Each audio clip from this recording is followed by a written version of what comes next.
श्लोक 19-20 भी ले लेते हैं साथ में। लद्धूणवी उत्तमं सुईं सद्दहना पुनराविदुल्लहा मिच्छत्तनि सेवये जने समयं गोयम मापमाये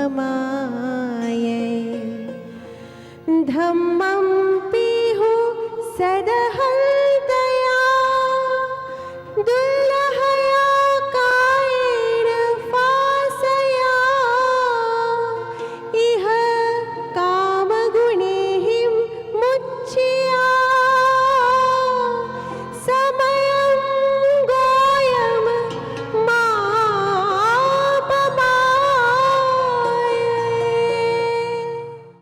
उत्तम धर्म सत्संग सुनने का योग हो, फिर भी यथार्थ श्रद्धा उत्पन्न होना अत्यंत दुर्लभ है, क्योंकि कितने लोग मिथ्यात्व का सेवन करने वाले या झूठी मान्यताओं को स्वीकार करने वाले होते हैं। इसलिए हे गौतम, समय मात्र का भी प्रमाद नहीं करना। धर्म पर श्रद्धा होने के बावजूद भी सच्चे धर्म का काया से स्पर्श करना अर्थात उस हिसाब से आचरण करना बहुत कठिन है, क्योंकि कितने धर्म श्रद्धालु लोग भी संसार के काम भोगों में या इंद्रिय विषयों में फंसे हुए या आसक्त हुए दिखाई देते हैं। इसलिए हे गौतम, समय मात्र का प्रमाद नहीं करना। सार दुर्लभ के चतुरंगी अध्ययन में जो था वही विषय है, और उसमें मनुष्यपना था, फिर श्रवण था, उसके बाद के दो श्रद्धा और संयम। 19वें श्लोक में श्रद्धा की बात है और 20वें श्लोक में संयम की बात है। फिर 21 से थोड़ा प्रेरणात्मक बोध है और फिर संयम की 9 हित शिक्षाएं हैं। उत्तम धर्म श्रवण के बावजूद भी यथार्थ श्रद्धा दुर्लभ है। हमें लगता है कि सुनेंगे तो श्रद्धा तो होगी ना।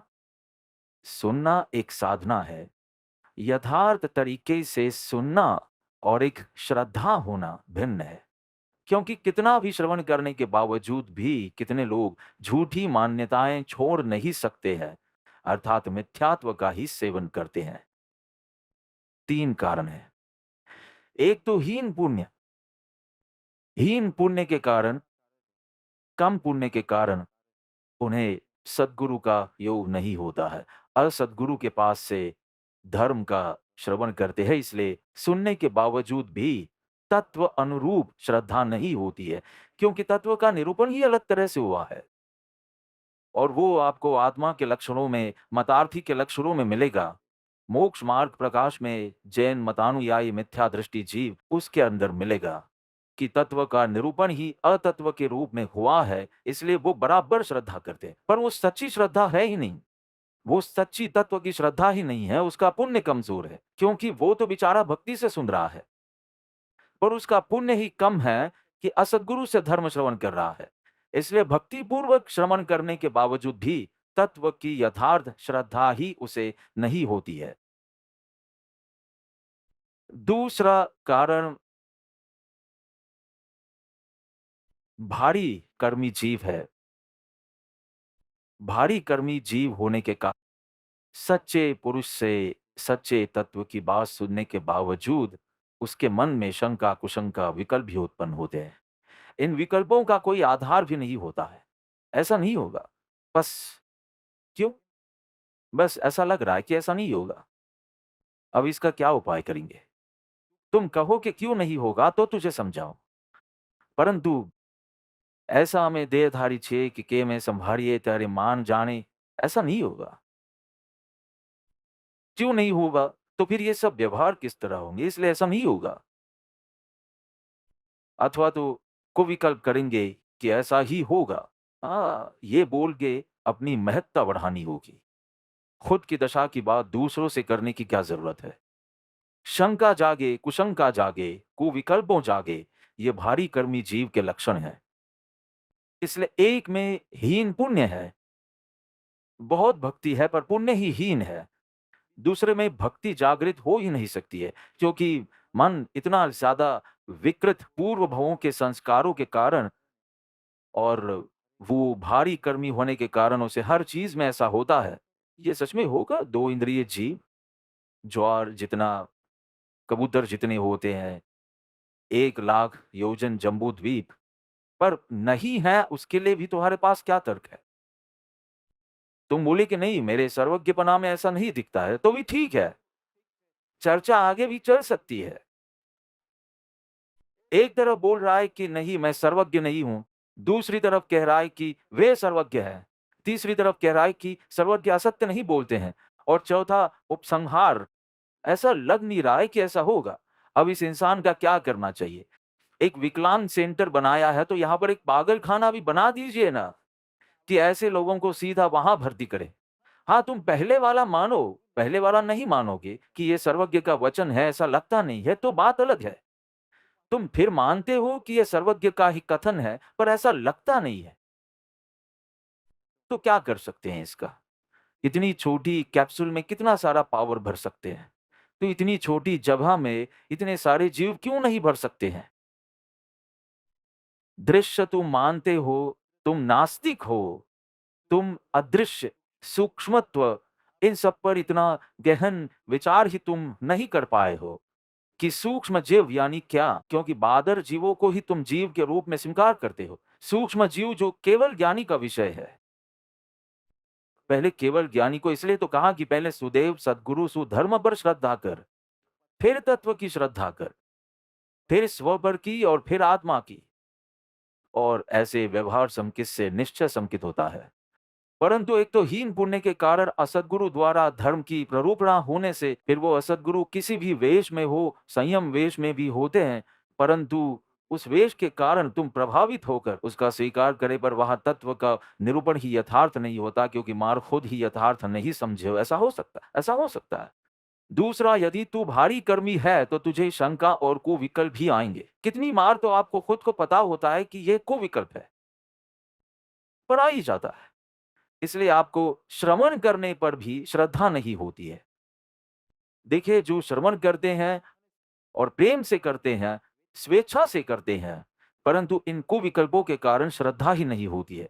ना आपकी गुरु के प्रति श्रद्धा, ना आपकी शास्त्र के प्रति श्रद्धा, और शास्त्र के प्रति नहीं यानी सुदेव के प्रति श्रद्धा नहीं, और इसलिए तत्व की भी श्रद्धा नहीं, क्योंकि संशय, विपर्यास, ये वो सब बीच में बाधा बनते हैं।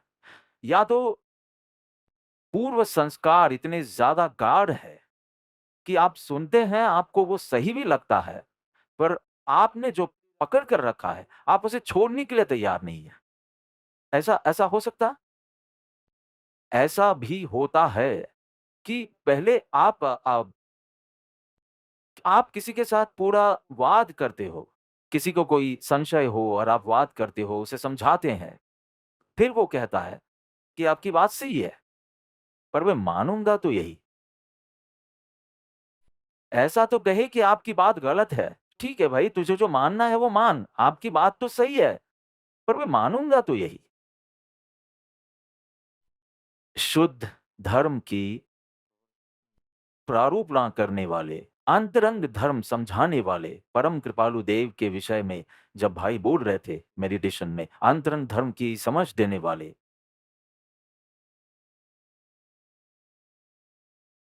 पूर्व संस्कार इतने ज्यादा गाढ़ होते हैं कि कितनी बार मति कल्पना का आग्रह, कितनी बार विज्ञान का आग्रह, पर विज्ञान में तो ऐसा लिखा है, अब अलग आने से पहले तुम निश्चय करो कि अलग आएगा तो मैं किसका मानूंगा। पहले तय कर, क्योंकि अलग ही आएगा। 2 सूर्य, 2 चंद्र, और चंद्र पर गए ही नहीं, ये और वो, ये सब नया निकलने वाला है 2 साल के बाद।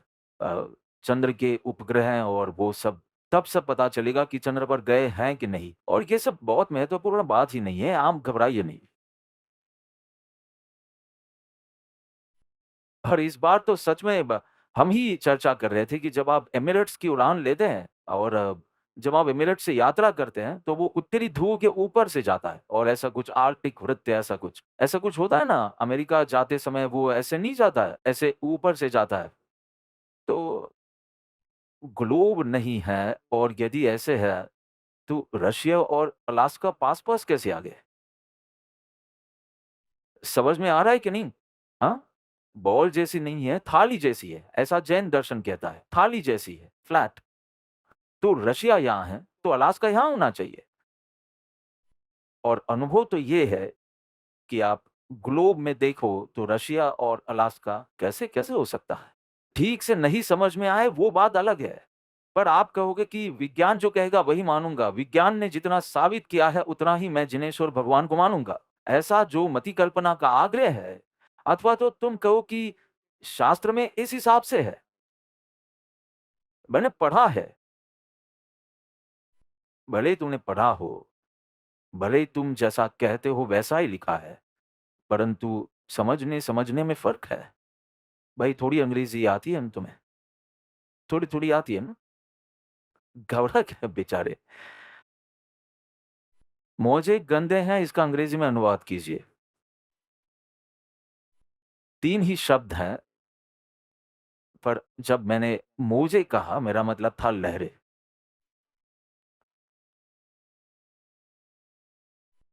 अब आपको क्या अगर आप आग्रही बनोगे या नहीं कि अरे मैंने सही तो कहा, मोजे गंदे हैं, तो मैंने सही तो कहा।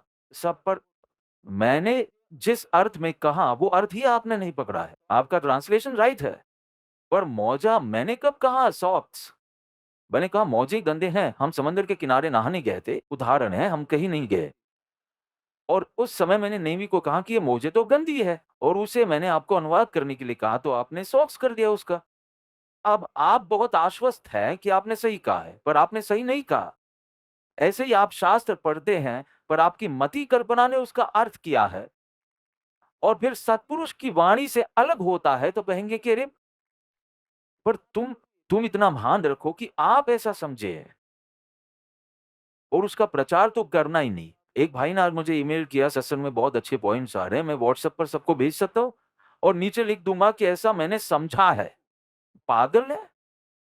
10 बार सही होगा पर 1 बार गलती करेंगे और वो भाई जो भाई हैं वो उस भाई को मैं विनती करता हूँ कि छठवें गुणस्थानक पर नहीं आए, तब तक ज़रा शांत रहिएगा भाई। क्योंकि एक ही बार गलती होगी और वो पढ़ा नहीं जाएगा कि ऐसा मैं समझा हूँ, क्योंकि आज के सत्संग में ये बात हुई ऐसा आएगा। फिर आप सुधार नहीं पाओगे और फिर जब तक उस वचन के आधार पर कोई जीव कर्मबंध करता रहेगा, तब तक तुझे वो कर्मबंध मिलता रहेगा। कमीशन मिलता है ना, अच्छे कामों में और बुरे कामों में। नहीं कह रहा, 2 लोगों को फ़ायदा नहीं होगा तो कोई समस्या नहीं, पर 2 लोगों का नुकसान तो नहीं होना चाहिए, क्योंकि तब ये बात होशियारी में गिनी जाएगी। अच्छा होता है तब तक आप सत्संग शेयर कर रहे हो, जब गलत होगा तो भगवान कहेंगे कि तुझे होशियार बनने को किसने कहा था? तुझे आत्मा की अनुभूति नहीं है, तो तुझे बोलने के लिए किसने कहा? तब क्या उत्तर देंगे? कि आत्मज्ञान की कब तक राह देखेंगे? शास्त्र ज्ञान तो है, उसको शेयर करें।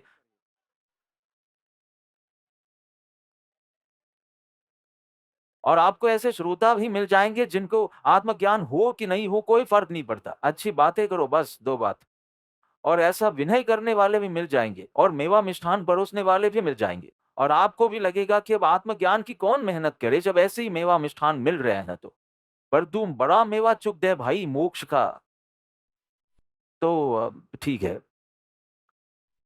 अतत्व की श्रद्धा हो जाए, तत्व प्रीति होती नहीं है और अतत्व की रुचि घटती नहीं है और चूक जाए। भले चाहे जितना श्रवण करे, चाहे जितनी क्रिया करे, पर तुम ये भूल गए कि पहला आश्रव द्वार है मिथ्यात्व और उसके सामने उसकी संवर दशा है सम्यकत्व, यानी कि सच्ची श्रद्धा। तेरा सबसे मुख्य पुरुषार्थ तेरे अभिप्राय को सरल करने का होना चाहिए, मांस खमन का नहीं। परंतु वो तो फिर वीरती और उसमें आएगा। पहली मेहनत यानी मैंने ऐसा नहीं कहा कि तब तक कुछ नहीं करना, फिर आप सॉक्स और डर्टी जैसा करो तो वो आप जानो। मैंने ऐसा नहीं कहा, तब तक उसकी मुख्यता नहीं है।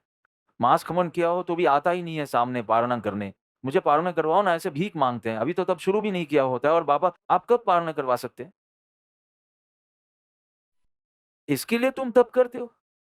मत कर। ऐसा नहीं बोल सकते हैं ना। अगर गलत तरीके से कर रहा हो तो सही तरीके से तब कर, हमको भी ऐसा बोलना चाहिए, परंतु नहीं कर, ऐसा आवेश में नहीं बोलना चाहिए। ऐसा एक बोध परम कृपालु देव ने लल्लू जमुनि को दिया है कि कोई गलत तरीके से सामायिक कर रहा हो तो भी ऐसी सामायिक करने से अच्छा है नहीं कर। एक व्यक्ति को मैंने सामायिक में फोन पर बात करते हुए देखा। माम इसको पता है, जिगर को पता है, उसके कुटुंबीजन ही हैं, और ज्यादा विशेष नहीं कहूंगा मैं, क्योंकि इन सब का दिमाग बहुत सक्रिय है, इसलिए अच्छा कौन होगा ये? नेमी को पता है और उसको पता है। फ़ोन पर बात पूरे 48 मिनट्स, और मैंने कहा बात करो, पर उससे मुझे कोई समस्या नहीं है, आप गृहस्थ व्यवहार में हैं, फिर उसको सामायिक गिनने की क्या आवश्यकता है? ऐसा पर सामायिक भी हो जाए और साथ में फ़ोन पर बात भी हो जाए। इसलिए पहले मोक्ष मार्ग की यथार्थ श्रद्धा कर, पर श्रद्धा होने के बाद भी उसका अमल, सम्यक आचरण दुर्लभ है। यहाँ सम्यक आचरण दो प्रकार के हैं, बाह्य अनुष्ठान यानी व्रत तप की अपेक्षा से, और अंतरंग परिणाम, दोनों अर्थ में लेना है। नहीं तो आप सिर्फ बाह्य क्रिया करके कहोगे कि मुझे संयम की प्राप्ति हो गई है, परंतु अभी श्रद्धा नहीं है। कितनी ऐसा कहते हैं, संयम आगे की स्टेज हो, पर कहेंगे कि अभी मुझे धर्म समझाने वाला कोई नहीं है और मुझे अभी सच्ची श्रद्धा भी नहीं है। मनुष्यपन और संयम कैसे आ जाएगा उसके जीवन में, बीच के दो के बिना? इसलिए कहते हैं कि नहीं, अंतरंग परिणाम सिर्फ बाह्य अनुष्ठान या बाह्य व्रत या बाह्य तप के अर्थ में मत लीजिएगा। अंतरंग परिणाम की शुद्धि, इतने कषायों का कम करना और इतनी आत्मा की स्थिरता, उस रूप में संयम की बात है। यहाँ सिर्फ बाहर से आज मैंने खाया पिया नहीं है तो आज संयम में हूं, ऐसा अर्थ नहीं है, परंतु तेरा उपयोग भी तुझ में स्थिर हो, उस अर्थ में है। और हर एक गुण स्थानक का बताया है कि तेरी दो अनुभूति के बीच जो पीछे से जाना है, मतलब अंतर्मूढ़त का एक गैप हो जाएगा। एक गुण स्थानक उतरे, 15 दिन का गैप हो जाएगा, गुण स्थानक उतरे, फिर 6 महीने, फिर से उतरे। इस तरह से 6 से शुरू करना, पीछे से। देखिए, इतना भी व्यस्त नहीं रहना कि वो निर्विकल्पता का अनुभव आपका बहुत लंबा हो जाए। तो तेरी ये धर्म प्रभावना भी ज्ञानी को मान्य नहीं है, और तेरी ये साधना भी ज्ञानी को मान्य नहीं है। यदि आत्मस्थिरता में इतना ज़्यादा गैप हो जाए, उस अर्थ में यहाँ संयम कहा है। क्योंकि पूर्व देखिए, श्रवण अपेक्षाकृत सरल है, क्योंकि एक तो नींद नहीं आनी चाहिए और समझ में आना चाहिए, और दूसरा क्या होता है श्रवण में, और तीसरा पैर दर्द नहीं होनी चाहिए, और चौथा घड़ी की तरफ दृष्टि नहीं जानी चाहिए। इतना कर सके तो आपका श्रवण हो गया, उसमें ज़्यादा प्रचंड पुरुषार्थ नहीं है। संयम में मोह के सामने लड़ना है। पूर्व संस्कार कहते हैं कि ये कर, और तेरा ज्ञान कहता है कि ये कर, और उस समय ज्ञान की जीत हो उतना संयम, पूर्व संस्कार की जीत हो उतना असंयम। इसलिए कहते हैं कि असंयम के कारण सब कुछ समझने के बावजूद, सब मानने के बाद, यानी श्रद्धा होने के बावजूद भी शब्दादि विषयों में फिर से आसक्ति हो जाती है।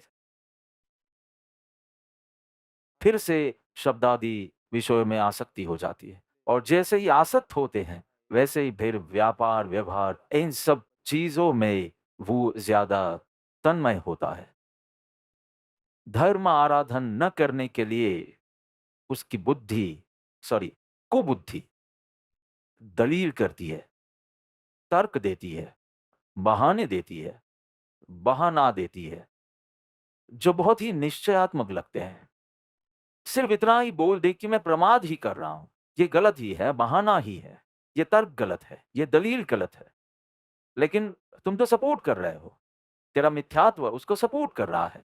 दलील उत्पन्न होना, तर्क उत्पन्न होना, एक्सक्यूजेस उत्पन्न होना, बहाने उत्पन्न होना एक चीज है, और वो सब सच है ऐसा लगना ये दूसरी बात है।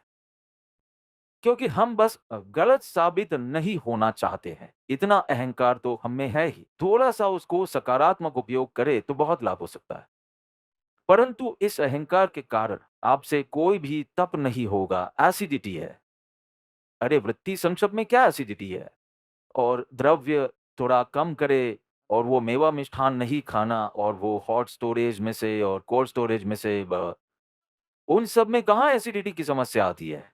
बस तुम निश्चित करते हो कि किचन वाले हॉट में से हॉट निकालेंगे और कोल्ड में से कोल्ड निकालेंगे। लेकिन हॉट कोल्ड होगा तभी मैं खाऊँगा और कोल्ड हॉट होगा तभी मैं खाऊँगा। तुम तो निश्चय कर सकते हो ना? उसके लिए कौन-सी प्लेट स्पॉन्सर करनी है? तेरी प्लेट में जो भी आए, कोल्ड आए तो भी कुछ समय बाद खाना हॉट हो जाएगा और हॉट आए वो भी कुछ समय बाद खाना कोल्ड हो जाएगा।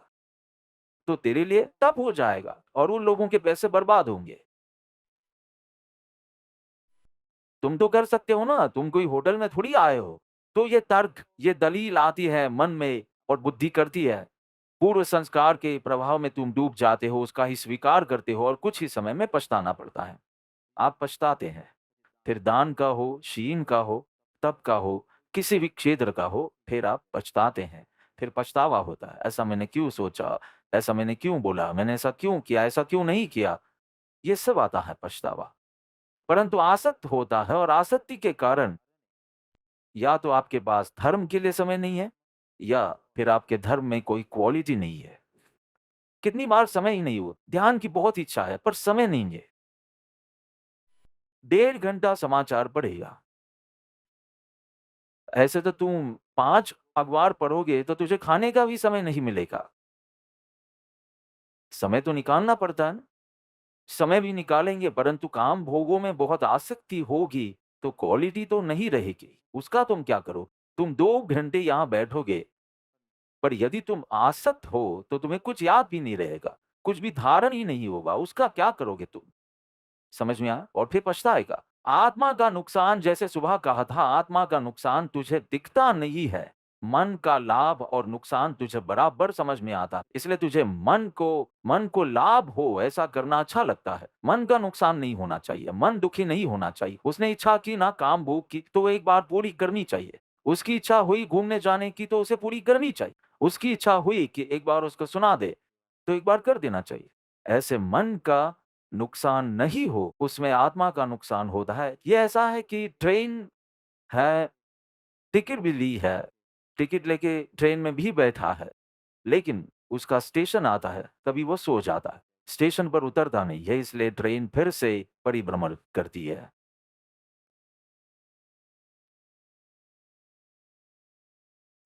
ऐसे 5-5 घाटी पार करने के बाद मोक्ष की प्राप्ति होती है। आर्यत्व, पंचेंद्रिय की पूर्णता, श्रवण, श्रद्धा, संयम, मनुष्यपना मिलने के बावजूद भी ये 5 घाटी प्राप्त होती है। उसमें आर्यत्व है, बहुत अच्छा।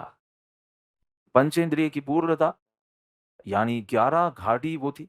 12वीं और 13वीं के भी पास हो आप। अब श्रवण श्रवण का योग है आपको। तो कितनी हुई? 14 घाटियां पार हो गई, अभी कितनी बाकी हैं?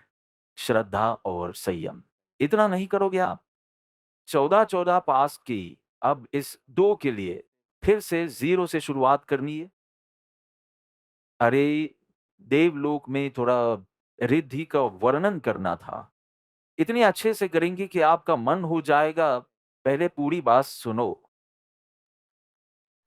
आपको लगेगा कि मोक्ष से पहले एक बार देवलोक हो के आते हैं। सुना है? हाँ बोल रहे हैं, बताओ। लगता है आप समझ नहीं रहे हैं मैं क्या कह रहा हूँ। आपको गुमराह करे ऐसा वर्णन आएगा। मोक्ष के बदले आपको ऐसा लगेगा कि इतना ऐसा सब अदृश्य हो सकते हैं। इच्छा करो और सीधे डकार आए, इसलिए खाना बनाने की मेहनत ही नहीं। फिर पैसे किसके लिए कमाएंगे? बस इच्छा करो और ये भोग विलास आपको मिल जाए। ऐसी देवताओं की लब्धि है। वे देव, सम्यक दृष्टि देव, आपको जो मिला है उसकी झंखना करते हैं। एक बार ऐसा मनुष्य अवतार मिले तो संयम लेके मेरी यात्रा पूरी कर लो। बहुत सुविधाएं हैं वहां, कंफर्ट भी है, लग्जरी भी है, परंतु सागरोपम की 5 स्टार झील है सिर्फ। तुम छूट सकते हो और हम नहीं छूट सकते हैं। तू यात्रा पूरी कर सकता है और हम सिर्फ यात्रा शुरू कर सकते हैं, श्रद्धा की, संयम की तो नहीं। सिर्फ यात्रा शुरू कर सकते हैं, तुम यात्रा पूरी कर सकते हो। तेरे जैसा तेरे जैसा तेरे जैसा तेरे जैसा मनुष्य भव सम्यक दृष्टि देव मांगते हैं, झंकना करते हैं। सोचिए, स्वयं कोयम मापमाए। तुमने कोई महान काम के लिए जन्म लिया है किरीट, महान काम के लिए, पत्थर और कोड़ी इकट्ठा करने के लिए नहीं। तो कहां से हांगकांग चले गए? महान काम के लिए, सम्यक दर्शन के लिए नहीं, संयम के लिए। नहीं तो फिर हांगकांग से तो देवलोक ही ठीक था। महान काम के लिए जन्म लिया है, ये भूलना मत। देखिए, संसार का सुख जो है ये बेर के जैसा है। पहले बाइट में मीठा लगेगा और फिर कुछ नहीं। और संयम का सुख नारियल जैसा है। पहले बाइट में लगेगा कि बहुत मुश्किल चीज आ गई है हाथ में थोड़ी। तो गौतम जैसे को बोलते हैं कि कैसा भी मोह का अटैक आए, दो चीज को छोड़ना नहीं, व्रत को छोड़ना नहीं और तेरे सदगुरु को छोड़ना नहीं। कितना भी कमजोर हो जाओ फिर भी छोड़ना नहीं। हे गौतम, भले चाहे मोक्ष मार्ग तुझे बीच में कितना भी कठिन लगे, तो भी अधैर्य से तुम छोड़कर विषम मार्ग अपनाना नहीं। ऐसी शिक्षा गौतम जैसे को ऐसी अंतिम देशना में कुछ ही घंटों में, जो जीव केवल ज्ञान पाने वाला है, कुछ घंटों में ही, चलो 50 घंटे भी हो 60 भी हो, कुछ घंटों में इतनी सुंदर हित शिक्षाएं आएगी। कुछ भी हो, पहले तुम सदगुरु के साथ रहना, छोड़ना नहीं। तो व्रतों में कमजोर भी हो गया होगा, अतिचार हुआ हो, अतिक्रम व्यतिक्रम अतिचार के अनाचार हुआ हो, सब वापस आ जाएगा। और यदि एक बार गया और फिर उसके सामने जो लंबा परिभ्रमण होगा, तब तुझे बहुत पछतावा होगा कि इससे अच्छा थोड़ा धीरज रखा होता, इस मार्ग को नहीं छोड़ा होता, इस राजमार्ग को नहीं छोड़ा होता तो बहुत अच्छा होता। इतनी सुंदर शिक्षा है तो वो लेंगे, परंतु एक बेर जैसा है, एक नारियल जैसा है। पहले बाइट पर ऐसा लगेगा कि इसे लेके वर्ती कर ली, थोड़ा धीरज रखेगा तो मीठा लगेगा। साकरनी सचोड़ी, हाँ, कृपालु देव की शब्द है। साकरनी सचोड़ी नाले रीछे अंदर, कोबरा डोबरा जो भी बोलते हैं। और बेर में तो बीज ही मिलेगा, तो थोड़ा आगे जाएंगे तो बीज ही मिलेगा, और इसलिए बेर को तुच्छ फल मानते हैं, खाने का कम और फेंकने का ज्यादा। ऐसा है। एक सुंदर नाट्य प्रयोग किया था न्यूयॉर्क में। कौन से ग्रुप ने किया था? गोपी गोपी का ग्रुप था। हाँ, गोपी के ग्रुप के 2 मेंबर्स आए हैं यहाँ। उन्होंने एक अच्छा ड्रामा किया था। वो ग्रुप ऑफ फ्रेंड एक शिप में गए थे, तूफान आया, वो किसी द्वीप पर पहुँच गए, और उस द्वीप पर थके-हारे पड़े हुए थे, और फिर उठते हैं, और वहाँ से ड्रामा शुरू होता है कि वो निर्जन द्वीप पर पहुँच गए हैं और उनको पता नहीं है कि वो कहाँ हैं। बेहोश थे, बेभान थे, सो गए थे। उन्हें पता नहीं है कि वो दुनिया में कहाँ हैं। कुछ नहीं है उन लोगों के पास, खाने के लिए कुछ नहीं है, पहनने के लिए कुछ नहीं है। एक ही व्यक्ति के पास 15-20 फ्रेंड थे, उसमें से सिर्फ एक के पास फ़ोन है। दूसरे के पास होगा तो भी चार्ज नहीं है। एक के पास है और 98% है। क्या कहते हैं? चार्ज है। और यहाँ से ड्रामा शुरू होता है। और वो सब बहुत खुश होते हैं कि चलो एक के पास तो फ़ोन है ना, हम कॉन्टैक्ट करेंगे, उससे पता चलेगा कि हम कहाँ हैं, क्या है, किस तरह से मदद मिलेगी वगैरह-वगैरह। इतने में 2 व्यक्ति कहते हैं कि पहले भूख लगी है, उसका तो कुछ प्रबंध करें। ये सब तो करेंगे, पर खाएँगे नहीं तो ऐसे ही मर जाएँगे। इसलिए फिर चर्चा शुरू होती है कि यहाँ तो कुछ दिख नहीं रहा, और यहाँ तो कोई फ़ास्ट फूड सेंटर भी नहीं दिख रहा है, कुछ नहीं तो क्या खाएँगे? उसकी चर्चा चलती है। 1/4 ड्रामा उसमें ही पूरा हो गया। इतने में वो कहता है कि अभी 75% ही बाकी है। ये सब डिस्कशन और इन सारे कामों में इतना समय गया कि डिस्चार्ज हुआ। अब 75% ही बचा है। इतने में 3-4 जन कहते हैं कि यहाँ आए हैं तो ख़ास टिकट निकाल के गोवा जाते हैं। अभी आए ही हैं तो यहाँ घूम लेते हैं, और उसमें समय निकालते हैं। उतने में 50% हो जाता है।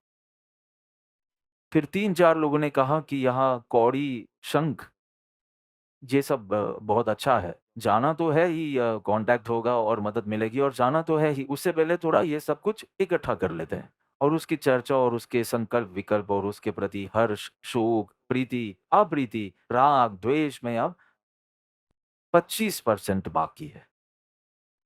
ऐसा करते-करते जब रात होने आई तो कहते कि बहनें जल्दी फ़ोन करो। 0, 0%। बहुत अच्छे से छोटे-छोटे बच्चों ने ये ड्रामा किया था। हमें ऑडियंस में बैठे-बैठे ऐसा होता है कि आप इन सब में वक़्त बर्बाद मत करो। आप पहले फ़ोन करो। हेल्प रास्ते में हो तब ये सब करना, पर पहले वक़्त बर्बाद मत करो। मैं ऑडियंस में से चिल्ला रहा था, नीचे से, क्योंकि सबको पहचानता हूँ मैं। वहाँ सब छोटे-छोटे बच्चे थे तब से 2005 के सब छोटे थे, पर अब कितने बड़े हो गए हैं। तो एक स्नेह संबंध है। तो मैं नीचे से चिल्ला रहा था, पर उन लोगों का वॉइस ओवर था। बाबा ऐसे बीच में कुछ नहीं है, हमने जैसे निश्चित किया है वैसे ही होगा। और वो नहीं कर पाए।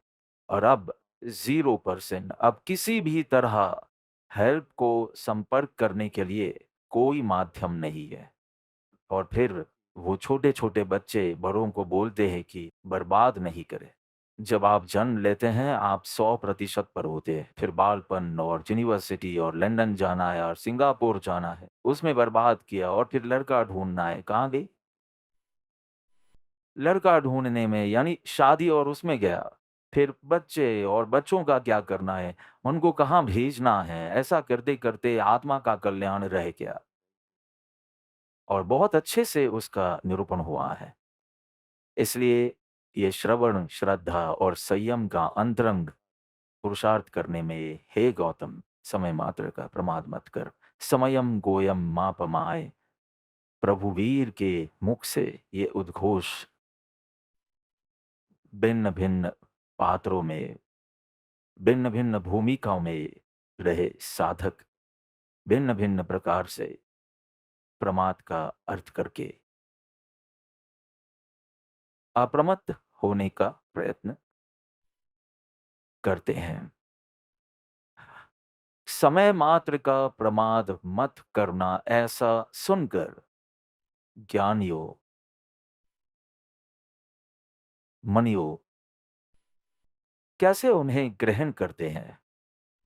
मुमुक्ष साधकों, गृहस्थ उन्हें कैसे लेते हैं? ज्ञानियों और मुनियों जब इस उद्घोष को सुनते हैं, समय मात्र का प्रमाद न कर, इनको इस तरह से परिणमन होता है। हे जीव, निरंतर आत्म स्वभाव में रहता है। शुभ प्रवृत्तियों से संतुष्ट मत होना। ज्ञानी मुनि की तो निरंतर शुद्ध प्रवृत्ति ही होती है और जो कुछ दैहिक प्रवृत्ति होती है वो, परंतु उन शुभ प्रवृत्तियों में संतुष्ट होने का प्रमाद न कर। समझे? क्वांटिटी भी है, क्वालिटी भी है, और फिर भी उसमें संतुष्ट हो जाना वो प्रमाद है। ऐसा प्रमाद मत कर और निरंतर आत्म भाव में रहे, निर्विकल्प आत्म स्वभाव में तुम स्थिर रहे, ऐसा वो सुनते हैं। जब प्रमाद न कर आए तब सोने के बारे में या पंचेंद्रियों के विषय के बारे में वो उस अर्थ में बोध ग्रहण नहीं करते हैं। शुभ प्रवृत्ति से भी परे हो, निरंतर आत्म स्वभाव में स्थिर रहे, निरंतर आत्मा जागरूकता में रहे, आत्म भाव में रहे, और आत्म भाव में रहते हुए श्रेणी चढ़कर केवल ज्ञान प्राप्त कर समय मात्र का प्रमाद न करे। गौतम इस अर्थ में लेते थे, प्रमाद न कर, निरंतर। क्यों मेरा राग तुझे थोड़ा भी फ्लक्चुएट करता है? क्यों? स्थिर हो जाइए। आत्म जागरूकता बहुत महत्वपूर्ण है। जब मैं यूएसए में बोलता हूँ और जब मैं अमेरिकन ग्रुप से बात करता हूँ, तो मुझे पूछना पड़ता है कि आप आत्मा के अस्तित्व में विश्वास करते हैं, और मैं उसके बगैर भी समझा सकता हूँ। एक दो व्यक्ति तो एक दूसरे के सामने देख रहे थे कि ये क्या नई चीज है आत्मा। एक दुबई से मुझे सीख मिली और एक वहां। तो आप उसे जो भी बोलते हैं, आत्मा, जागरूकता, आत्मा, स्पिरिट, एनर्जी। वहां तो मुझे एनर्जी से शुरू करना पड़ता था। मैं सीधा आत्म द्रव्य इस गुण और पर्याय के साथ नहीं। तो वो एनर्जी, सचेत एनर्जी, ध्यानात्मक कार्य करती शक्ति, बस इतना ही बोल सकते हैं, क्योंकि इतना तो स्वीकार करना ही पड़ेगा। वेलिंग, फीलिंग, कॉग्निशन, वॉल्यूशन वगैरह, तो ये तो स्वीकार है। फिर आप उसको मन बोलो, मस्तिष्क का कार्य बोलो, कुछ भी, कुछ सचेत एनर्जी, कुछ भी बोलो। आप वो सचेत एनर्जी हो, वो शाश्वत तत्व, अनंत, अनादि, अनंत तत्व जो तुम हो। तो फिर जन्मदिन पर क्या हुआ? तो वो इस अनादि अनंत तत्व एक रोल में आए, कुछ समय का रोल, और फिर वहां से निकल के दूसरा रोल, तीसरा रोल। जब तक मोक्ष ना मिले तब तक रोल करते ही रहना है। रोल और रोल के हिसाब से वर्तन करना, वो व्यवहार। और परमार्थ दृष्टि रखनी कि कुछ समय का ये रोल है, मैं आत्मा हूं, मैं शुद्ध आत्मा हूं, शुद्ध, शांतिपूर्ण, शक्तिशाली, प्रेम पूर्ण आत्मा, आनंदित आत्मा, एक विशिष्ट भूमिका के साथ जो मैं कर रहा हूं, मुझे ईमानदारी से करना चाहिए, मेरा व्यवहार, मेरी ड्यूटी, मेरी जिम्मेदारी। लेकिन अपने रोल से इतना मत जुड़ो। और उसके लिए वो आत्म जागरूकता, अभिज्ञता, आत्म अनुसंधान निरंतर रहना चाहिए। जब मैं जॉन के पास गया तो वो बहुत मजेदार था। कहाँ गया वो?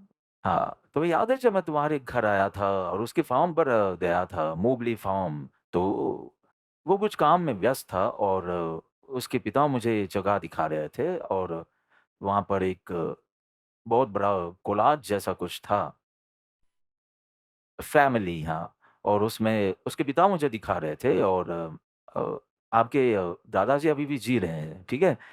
और उसके परदादा का भी फ़ोटो था। तो वो दिखा रहे थे मुझे, तो कह रहे थे कि ये मेरे दादा हैं। हुँ, अब उसके पिता के दादा थे, और वो मर चुके थे, और उनके बारे में कुछ बोल रहे थे। तो मुझसे गलती से, मतलब सच में गलती नहीं थी पर वहाँ गलती हो गई। गलती में गिना जाएगा या नहीं भगवान जाने। तो मैंने पूछा उन्होंने अपना शरीर कब छोड़ा? वो समझे नहीं, याद है? वो समझे नहीं, आपका क्या मतलब है? शरीर कौन छोड़ता है? वो सिर्फ़ शरीर है। हम आत्मा में विश्वास करते हैं, इसलिए यहाँ ये व्यवहार चलेगा। उन्होंने अपना शरीर कब छोड़ा? वो समझे नहीं कि क्या। मैंने कहा मर गए, लगता है कुछ गड़बड़ हो गई है। मुझे स्ट्राइक भी नहीं हुआ कि मैं जिससे बात कर रहा हूँ वो आत्मा और देह, और आत्मा देह से भिन्न है, और वो देह छोड़े और ग्रहण करे, ऐसा नहीं। तो मुझे समझ में नहीं आया कि वो क्यों जवाब नहीं दे रहे हैं। उतने में ये मुझे बचाने आया। तो मैं मैं इसे देख रहा था कि वो जवाब क्यों नहीं दे रहे हैं, क्या उनको पता नहीं है? इसलिए फिर उसने कहा कि डैड, तुम वहाँ पर मुझे क्या बुलाते हो, बापा? हाँ, गुरुदेवा। तो गुरुदेव पूछ रहे हैं कि आपके दादाजी का देहांत कब हुआ था? फिर उन्हें समझ में आया, और फिर तारीख बताई। 1-2 घंटों तक मुझे चक्कर आ रहे थे कि हमारा ये व्यवहार भी कितनी सारी मान्यताओं के आधार पर है, और जगत में ऐसे कितने जीव हैं जिन्होंने सोल, रोल, भिन्नता, आत्मा, देह भिन्नता, ये बात कभी सुनी भी नहीं है। श्रद्धा तो कैसे कहेंगे और उसमें स्थिर तो कैसे रहेंगे जब ये बात सुनी ही नहीं है। आपको एहसास हो रहा है कि आप जब ये बोल रहे हैं कि कब उन्होंने देह छोड़ा, तब आप आत्मा की बात कर रहे हैं। रोल की नहीं, क्योंकि रोल तो यहाँ छोड़ा है और वो सोल कहीं अन्यत्र स्थिर हुए। आप एक अच्छा ड्रेस पहन के आए हैं और बगल वाला समझो आइसक्रीम खा रहा है और उससे थोड़ी आइसक्रीम आपकी ड्रेस पर गिरती है। आपकी ड्रेस भी नई है, आपकी ड्रेस पर थोड़ी आइसक्रीम गिरती है, आपको दुःख होगा। परंतु आपको ये भान है कि मुझ पर नहीं गिरी है, मेरे ड्रेस पर गिरी है। आपके ऊपर आइसक्रीम गिरने से जितना दुःख होता है और आपके ड्रेस पर गिरने से जो दुःख हुआ, वो कम है कि नहीं? और यदि आप समझते हैं कि उसमें क्या है, ड्रेस पर गिरा है ना, धुल जाएगा, तो तुम्हारी स्ट्रेस लेवल बहुत ही कम या तो ना के बराबर है। बस इतना ही मानने में कि जो हो रहा है, रोल को हो रहा है, देह को हो रहा है, मुझे नहीं हो रहा है। तुम तुम्हारे स्ट्रेस लेवल को कम कर सकते हो। ज़रा सोचिए कि पूरा फैशन उद्योग हमारे इस भ्रम पर फलता-फूलता है कि ये ड्रेस वो मैं ही हूँ। साबुन, परफ्यूम्स और शैम्पू, लिपस्टिक ये सब जाने तुम सुंदर दिखोगे मतलब ये ड्रेस सुंदर दिखेगी, उसके बदले तुम सुंदर दिखोगे। ये जो हमारा भ्रम है कि ये ड्रेस है और ये मैं हूँ, ये रोल है और ये सोल है, ये शरीर है और ये आत्मा है। और ये जो एकता हो गई है, उस भ्रम पर पूरा फैशन उद्योग मौज कर रहा है। आपका ये भ्रम मात्र टूटे, तो ये फैशन उद्योग खत्म हो जाए। आपको एहसास हो रहा? सेम डायबिटीज़ हुआ है मेरे ड्रेस को बोलूँ पर ये व्यवहार लग रहा है, पर अभी व्यवहार में तो व्यवहार ये सत्य है। इसलिए डायबिटीज़ हुआ है, दवाई लेता हूँ, पर मैं रोगी नहीं हूँ। मैं तो वात, पित्त, कफ से परे हूँ। मैं शिव, मैल, मरुव, मनंत, मखय, मवाब, मपुनरावृत्ति ऐसा मेरा स्वरूप है। शिव, मैल, मरुव नहीं, मरुव माँ पहले मतलब अरुव, अरुव मतलब रोग रहित हूँ मैं। मुझे डायबिटीज़ हो ही नहीं सकता है। मुझे बीपी हो ही नहीं सकता है। मुझे कार्डियक अरेस्ट हो ही नहीं सकता है। ड्रेस को हो सकता है। पर अभी मैंने ये ड्रेस पहना है तो मैं ज़रूर सँभालूँगा। पर स्ट्रेस लेवल कितना कम होगा क्योंकि जो हुआ है सिर्फ़ ड्रेस खराब हुआ है। धुल जाएगी वो तो और नहीं धुला तो कुछ नहीं, कोई परेशानी नहीं है। मुझे तो नहीं हुआ ना कुछ। मुझे तो कोई चोट नहीं लगी ना, मुझे तो कोई रोग नहीं। देखिए इतने मात्र से आपके भेद ज्ञान से आप अपने स्ट्रेस लेवल को कम कर सकते हैं। सोल और रोल। तो मुझे याद है जब मैं स्कूल में था और उन दिनों हम स्कूल में बस में जाते थे। उस शाम को हम स्कूल बस में निकले और ब्रिज कैंडी के पास भयंकर ट्रैफ़िक और बस अटक गई। पौने 1 घंटे तक वहीं के वहीं खड़ी रही और हम बच्चे पूछ रहे थे कि क्या हुआ? हर रोज़ तो निकल जाती है बस और आज क्यों ब्रिज कैंडी पर रुक गई है? तो हमें बताया गया कि अमिताभ बच्चन कूली मूवी में और उनको चोट आई है और उनको अभी दाखिल किया है और वो बहुत ही नाज़ुक स्थिति में है। कूली पिक्चर के शूटिंग के समय पर शूटिंग दौरान बेचारे ऐसे तो वो बंगले में रहते हैं, पर जब पिक्चर की शूटिंग करते हैं तब उसे रेलवे स्टेशन पर मुझे लगता है मुंबई सेंट्रल स्टेशन या ऐसा ही कोई स्टेशन था, शायद वीटी था। तो कैसे बंगले में रहते हैं, कितना पैसा हो और रेलवे स्टेशन पर कूली का रेड ड्रेस पहन के बिल्ला पहनते हैं और माथे पर सामान उठाते हैं, जब भी उनकी शूटिंग हो तब। तब उनकी खुमारी कम क्यों नहीं होती है? उसका ड्रेस देखिए, उसके डायलॉग देखिए, उसका तावीज़ देखिए और उसके सर पर कितना ज़्यादा बोझ उठाता है। फिर भी उसकी खुमारी क्यों कम नहीं होती है? क्योंकि मैं कूली नहीं हूँ, मैं तो मेगा स्टार अमिताभ बच्चन हूँ। बस इतना ही भान और सारे छोटे-छोटे रोल भी उन्हें छोटा नहीं करते हैं। है कि नहीं? तो ज्ञानी को कोई भी रोल करना पड़े, परंतु उसमें मैं शुद्ध आत्मा हूँ, इतना भूले नहीं, फिर कहाँ कोई राग या द्वेष होगा। सही है कि गलत? देखिए, आप आत्मा हैं, आप छुरी नहीं है, आप मशीन नहीं है, आप सचेत एनर्जी है। ज्ञानात्मक कार्य करे ऐसा द्रव्य है।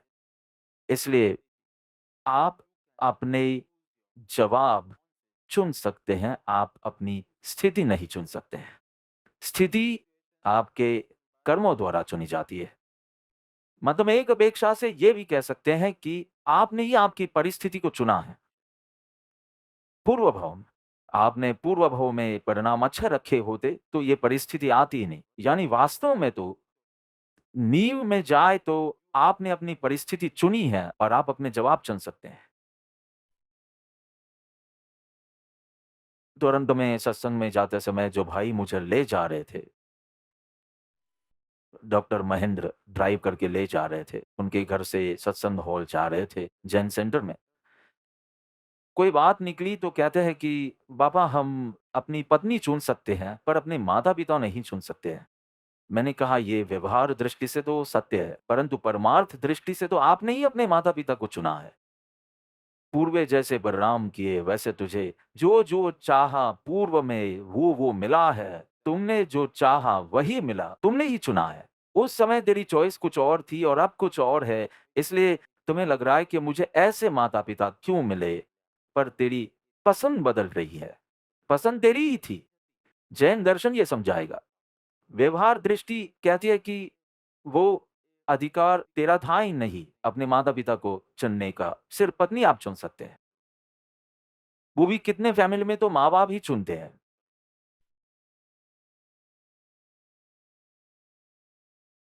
आप चुन सकते हैं क्योंकि आप सचेत ऊर्जा है। तुम छुरी नहीं हो, तुम मशीन नहीं हो, तुम कोई जड़ पदार्थ नहीं हो, तुम चैतन्य तत्व हो, शुद्ध चेतना रूप हो, देहातीत हो। ऐसा जब तुझे एहसास होगा, तब तुझे सम्यक दर्शन हुआ है। ज़रा सोचिए कि सिर्फ ये आत्म अनुभव भी नहीं, परंतु ये आत्मज्ञान यानी कि आत्मा की समझ और इस समझ को आप सिर्फ चित्त में रखें, आपका पूरा व्यवहार बदल जाएगा। देखिए, आप एक होटल में जाते हैं।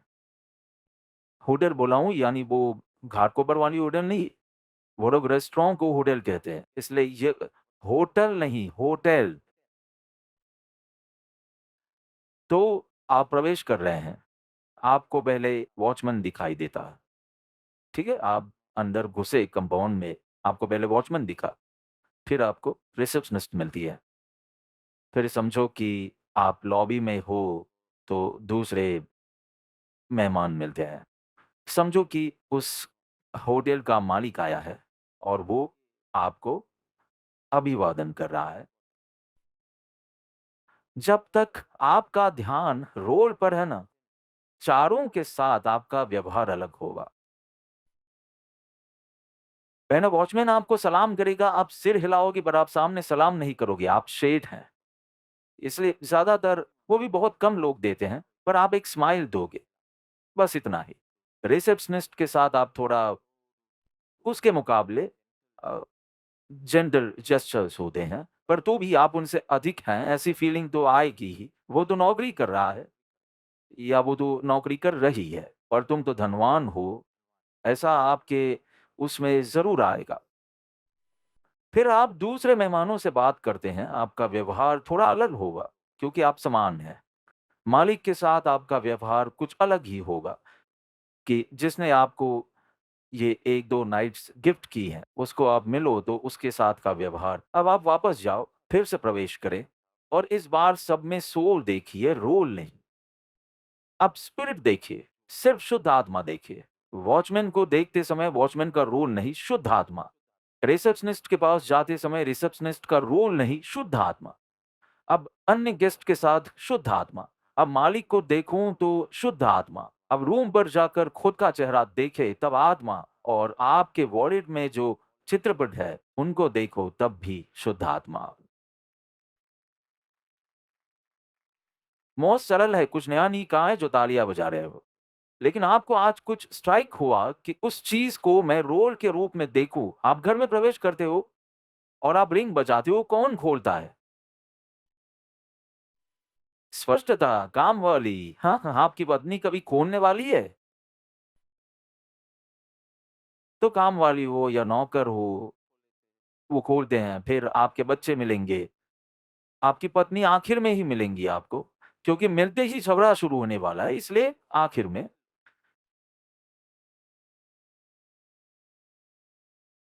तो आप नौकर, बच्चे, पत्नी, दोस्त, माता-पिता जो भी हो, भिन्न-भिन्न व्यवहार होगा। अब वापस बाहर जाइए, फिर से बेल बजाइए और अब शुद्ध आत्मा, एक शुद्ध आत्मा ने दरवाज़ा खोला, 2 शुद्ध आत्मा आओई ऐसा करते-करते आ रही थी। अब इस तरह से आप देखिए, आपके व्यवहार में, आपके भावों में ही फ़र्क पड़ेगा कि नहीं? व्यवहार छोड़ो, अंतरंग व्यवहार की दृष्टि से बात करूँ, तो उसमें थोड़ा-थोड़ा फ़र्क भी आएगा, बस इतना याद आते ही। आएगा कि नहीं फ़र्क? बहुत सुंदर जब पोरस पोरस चाणक्य के ज़माने की बात है, तो पोरस हार जाता है। उसे बंदी बनाकर सिकंदर के सामने, अलेक्जेंडर के सामने ले जाते हैं और फिर अलेक्जेंडर इतना ज़्यादा खुश है क्योंकि पोरस के सामने जीतना एक पराक्रम है और उसने कर दिखाया। इसलिए बहुत खुमारी और खुशी से पूछा कि मुझे आपके साथ कैसा व्यवहार करना चाहिए? बहुत होशियार बन रहा था ना। अब जब तुम युद्ध हार गए हो, तो मुझे आपके साथ कैसा व्यवहार करना चाहिए? उस समय पोरस कहता है कि जैसा एक राजा दूसरे राजा के साथ व्यवहार करता है। भले ही मैं हारा हुआ राजा हूँ, पर राजा हूँ। तुम जीते हुए राजा हो। हार-जीत तो बाद के शब्द हैं, राजा हमारा नित्य स्वरूप है। इसलिए जैसा एक राजा दूसरे राजा के साथ व्यवहार करता है और जब आप ज्ञानी या सद्गुरु के पास जाकर कहते हैं कि मेरी सास मुझसे ऐसा व्यवहार करती है, कैसे बर्ताव करें? आप ही बताइए बाबा।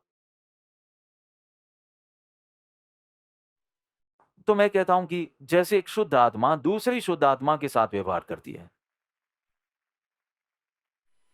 सिर्फ थोड़ी ये रोल-सोल की जागृति, सतर्कता, जागरूकता, चलिए बड़े शब्दों का प्रयोग नहीं करता हूँ, भेद, ज्ञान और वो सब। मैं जागरूकता का तो उपयोग कर सकता हूँ ना। इतनी समझ की जागरूकता होगी, तो आपके कषायों को मंद होते हुए आप देखेंगे, अनुभव करेंगे। आपका कर्म ये कार्य करता है। उस जीव की कोई गलती नहीं है। फिर आपको सामने जवाब देना हो, सामने जवाब देना यानी प्रतिक्रिया करनी हो, आपकी प्रतिक्रिया में बहुत कोमलता आ जाएगी। जे शुद्ध आत्मा देख सको, कर्म देख सको, इस उपदेशामृत का यही तो बोध है। सर्व जीव अच्छे हैं, बुरे तो कर्म हैं। तेरे कर्म और उसके कर्म वो बुरे हैं। सर्व जीव अच्छे हैं। ये उपदेशामृत का सार है। अमिताभ की ही बात करें तो वो उस समय के वो सीनियर एक्टर थे और शायद सबसे अच्छे वैतनिक एक्टर थे। उनका पीक टाइम था। और उस मूवी में जो उनका शेठ था, अगर बुरा नहीं हूँ तो सुरेश ओबेरॉय या उसके जैसा कोई, राइट? तो वो विलेन कैरेक्टर था, वो जूनियर आर्टिस्ट था और ये सीनियर आर्टिस्ट उसके सामने आए, तब उसको सलाम करता था। परंतु वो भूलता नहीं था कि वो सीनियर आर्टिस्ट है। वो तो कूली पिक्चर का नाम ही कूली है और कूली के आसपास ही पूरी स्टोरी है। वो योगासन करते-करते उसका रेडियो डिस्टर्ब हो जाता है। कुकिंग और योगासन, थोड़ी कुकिंग करते हैं, थोड़ा योगासन ऐसा सब। तो इतना भूले नहीं कि मैं सीनियर एक्टर हूँ, तो उसे कुछ भी प्रभावित नहीं करता। जैसे ही रोल खत्म होता है, तो वो सलाम करता है। अमिताभ बच्चन के साथ काम करने को मिला। बस ये भूलो मत, आप एक शुद्ध, शांतिपूर्ण, शक्तिशाली आत्मा हैं। आपका रोल जो भी हो, अरे कितनी बार तो ऐसी पिक्चर की मांग होती है कि उसको गरीब का रोल करना पड़ता है, पर है अत्यंत धनवान। पर मैं धनवान हूं ये भूले बिना जब वो गरीब का रोल करे तब वो दुखी नहीं होता है। स्ट्रेस लेवल्स, स्ट्रेस मैनेजमेंट का ये उपाय है। सोल रोल की जागरूकता आप प्रबंधन करने में सक्षम होंगे और तनाव भी पैदा नहीं करेंगे। तो 1 से 5 जन 5 जन सीधा शिविर में से ट्रेन में वलसाड के लिए बस भी रखिए। मैंने बाहर ऐसा कुछ पढ़ा है, उसमें लिखा है कि 1:30 बजे की पहली बस है, ऐसा लिखा है। कैसे पकड़ोगे वो 1:30 बजे की बस? किसने रखी 1:30 बजे की बस? कौन है इस मैनेजमेंट का? ये बस का मैनेजमेंट कौन करता है? 1:30 बजे की बस, मैं 1:25 को छोड़ूंगा तो वो 1:30 बजे की बस पकड़ेंगे। अब आपने रखी है तो मैं उसके अनुरूप पूरा कर दूंगा, कोई प्रॉब्लम नहीं। अगली बार बदल देना, इस बार तो टिकट हो गई होगी तो मैं समाप्त कर दूंगा। पर समझो 5 व्यक्ति एकदम 1:15 को सत्संग समाप्त हुआ और उसको जाना ही पड़े, भोजन किए बगैर 1:30 बजे की बस में जाते हैं। यही कपड़े पहनकर जाएँगे, जीन्स पहनने का समय नहीं है। तो वो 5 व्यक्ति सफ़ेद कपड़ों में ट्रेन में चढ़ते हैं और सब थोड़े-थोड़े सेकंड क्लास में चढ़ते हैं। थोड़े-थोड़े मैले तो होंगे ही। आप सेकंड एसी में जाए, सुबह उतरेंगे, तब भी थोड़े मैले तो होते ही हैं, ये तो सेकंड क्लास है। सब एक जैसे मैले नहीं होते हैं, क्योंकि कितने उपयोग पूर्वक चलते हैं और कोई वगैरह-वगैरह। तो कोई ज़्यादा मैले होते हैं, कोई कम मैले होते हैं। यदि आप मैल की तरफ देखोगे, तो आपको सब अलग दिखेंगे और भले ही कपड़े मैले हो, पर यदि आप अरे! ये तो सफ़ेद कपड़े वाले, ये सब धर्मपुर वाली शिविर से निकले होंगे, ऐसे देखेंगे तो सबके लिए समान भाव होगा। उनके मैले कपड़े देखने के बावजूद मेल और सफ़ेद कपड़ा अलग करके देखो और सफ़ेद कपड़े वाले यानी धर्मपुर से वलसाड से चढ़े हैं यानी धर्मपुर ग्रुप ही होना चाहिए। इस तरह से सोचेंगे तो पूरा समान भाव होगा। अब जो भी आपके सामने आए, उसके सफ़ेद कपड़े को देखिएगा, उसका मैल मत देखिएगा। और आपका पूरा व्यवहार, व्यवहार नहीं आपकी परिणीति ही अलग होगी। ये संयम होना चाहिए कि तुम खुद को भी आत्म जागरूकता और इस तरह स्वरूप दृष्टि से दूसरों को देखेंगे तो समदर्शिता आएगी। समदर्शिता आने के बाद फिर जिस भी प्रकार का उचित व्यवहार उस समय कर्म के उदय के कारण तो विचरु उदय प्रयोग, इच्छो उदय प्रयोग नहीं है पर विचरु उदय प्रयोग अथवा तो विचरु उदय प्रयोग पर विचरु इच्छा प्रयोग नहीं आएगा। और फिर तेरा अस्तित्व इतना प्रबल होगा कि तुम जो बोलोगे वो अपूर्व होगा और हमेशा ज्ञानी के साथ जुड़े हुए होंगे। तो आप इन सब लक्षणों में स्थिर हुए तो सद्गुरु सद्गुरु भी कभी तो सुशिष्य ही थे। ये तो पूरी थियरी ऑफ एवोल्यूशन है और क्रिएशन नहीं। आकाश में से कोई सद्गुरु नहीं टपके। पर वही अज्ञानी जीव कार्य करते स्वरूप ज्ञान प्राप्त करते हैं, स्वरूप स्थिरता प्राप्त करते हैं। स्वरूप स्थिरता प्राप्त करने के बाद खुद का कल्याण करते अन्य का भी कल्याण करे और अन्य का कल्याण करते खुद का कुछ नुकसान न हो, ऐसी स्थिति पर पहुंचे, वही सद्गुरु पद। वही जीव ऐसा करते आगे बढ़ते हैं। कितना सुंदर है।